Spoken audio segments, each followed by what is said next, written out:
Every night I was possessed of a slow fever. The energy of my purpose alone sustained me. On a dreary night in November, I beheld the accomplishment of my toils. I collected the instruments of life around me that I might infuse a spark into the beautiful yet lifeless creature I had created. More. I have made you, and you shall live. He lives. Rise! Rise! It is more. Come! Walk to me!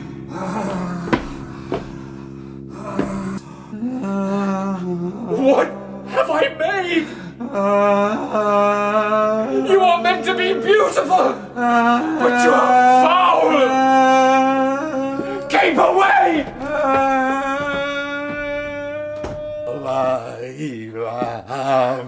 Why do you smile at me? You think I will embrace you? Keep away from me! Away!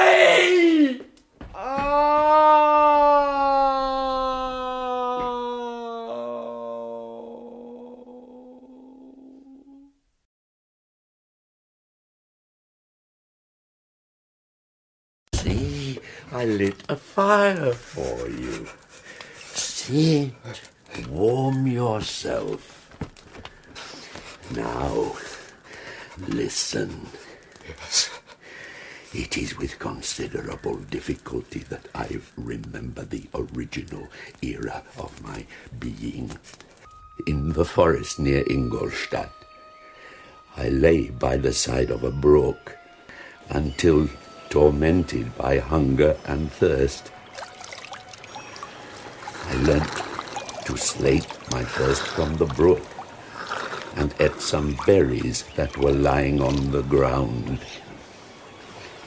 Before I had quitted your apartment, I had covered myself with some clothes, but these did not fit. I was a poor, helpless, miserable wretch. I knew nothing. Soon, a gentle light stole over the heavens and gave me a sensation of pleasure. I struck off through the wood toward the rising sun. In the distance, I perceived a small hut, a sight new to me.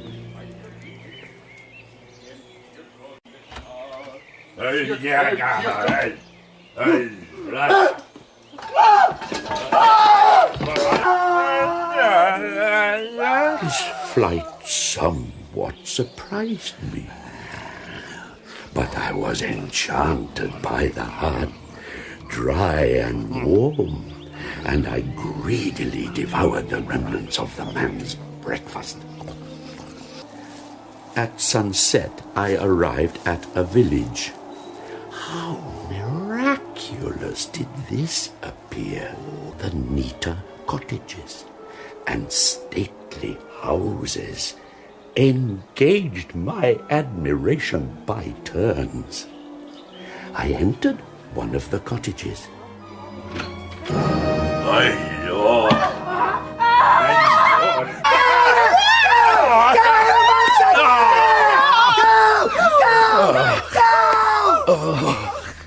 I ran for an age until I came across an isolated cottage with an adjoining hovel, wherein I took refuge from the inclemency of the season and still more from the barbarity of man.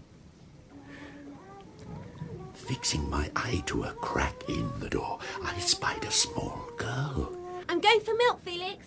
Don't be long. The young man entered the cottage, and turning in my hovel, I found another crack through which I could spy the interior.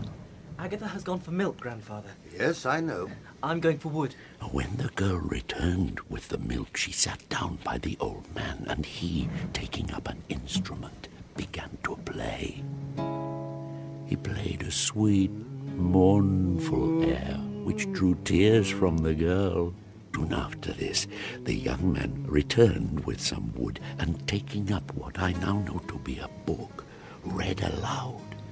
O Spirit, that dost prefer before all temptations. This, I perceive these people possessed a method of communicating their experience and feelings to one another by sounds, what I now know to be words.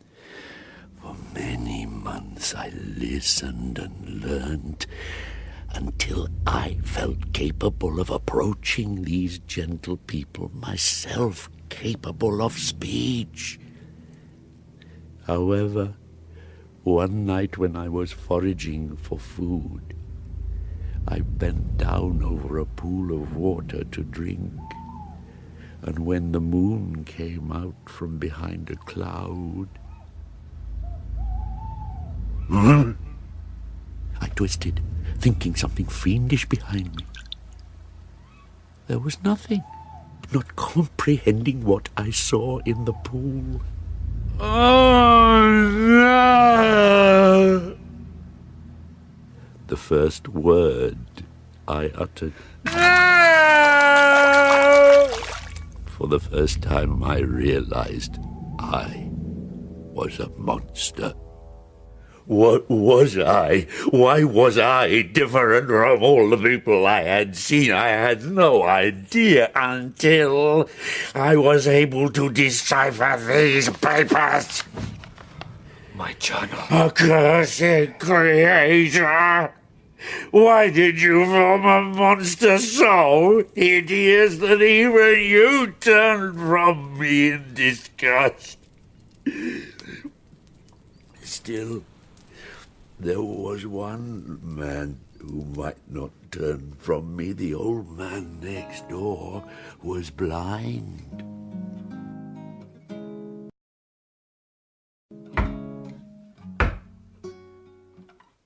Come in. Pardon this intrusion. I am a traveller in want of a little rest. Enter. Unfortunately, my children are not home, and as I am blind, I'm afraid I shall find it difficult to procure food for you. Oh, do not trouble yourself, my kind host. I have food.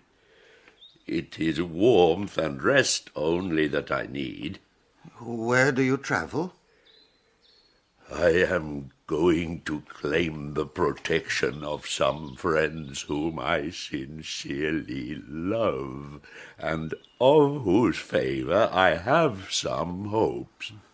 I wish you luck. These amiable people to whom I go have never seen me, and know little of me. I am full of fears, for if I fail there, I am an outcast in the world forever. To be friendless is indeed to be unfortunate, but the hearts of men, when unprejudiced by any obvious self-interest, are full of charity. They are kind, but where they ought to see a feeling and kind friend, they may behold only a detestable monster. Where do your friends reside? Near this spot. I cannot judge your countenance, but there is something in your words which persuades me that you are sincere. From your lips first have I heard the voice of kindness directed towards me. Oh, come now. My grandchildren return. You and your family are the friends of whom I speak. Great God! Who are you? Leave him! I beg you, Felix!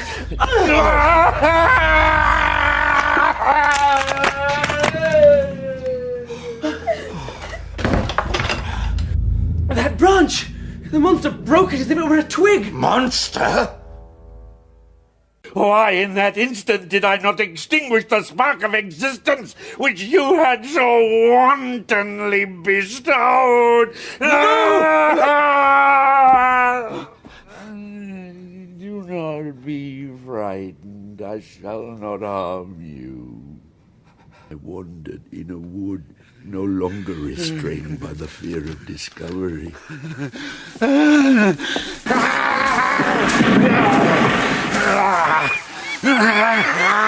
Listen, mankind! I declare everlasting war against your species, and most of all, against him who formed me and sent me forth to this insupportable misery. Frankenstein! Frankenstein! I will spread havoc! He ran close to the river. Where are you? Where are you? Hold on! I have you. Wait. Please wait. Where are you? Wait. Where are you? The girl is here. Who's that? Over here.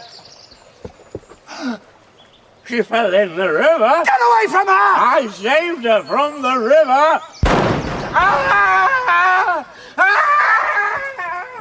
I had saved a human being, and my reward was to writhe under the pain of a wound which shattered flesh and bone. It was evening when I arrived at Geneva. Child, I do not intend to hurt you. Monster! Ugly wretch! Let me go! Hideous monster! My father will punish you! He is powerful. He is Monsieur Frankenstein. Frankenstein, tell me, has your father lived in Ingolstadt? No, that is my elder brother, Victor. He will punish you once...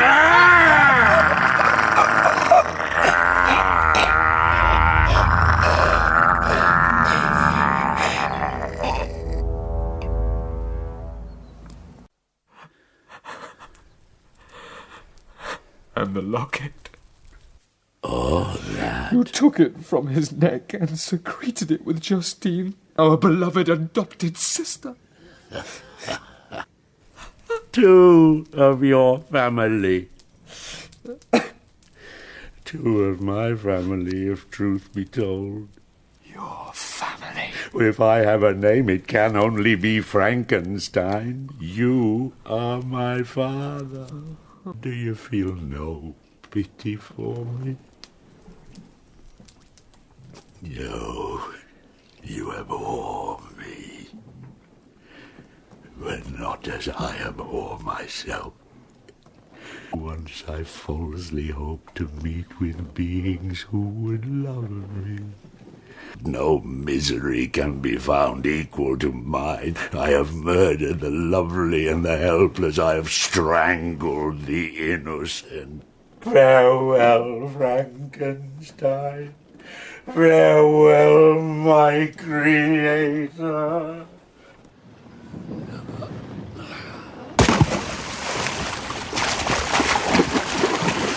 Ah!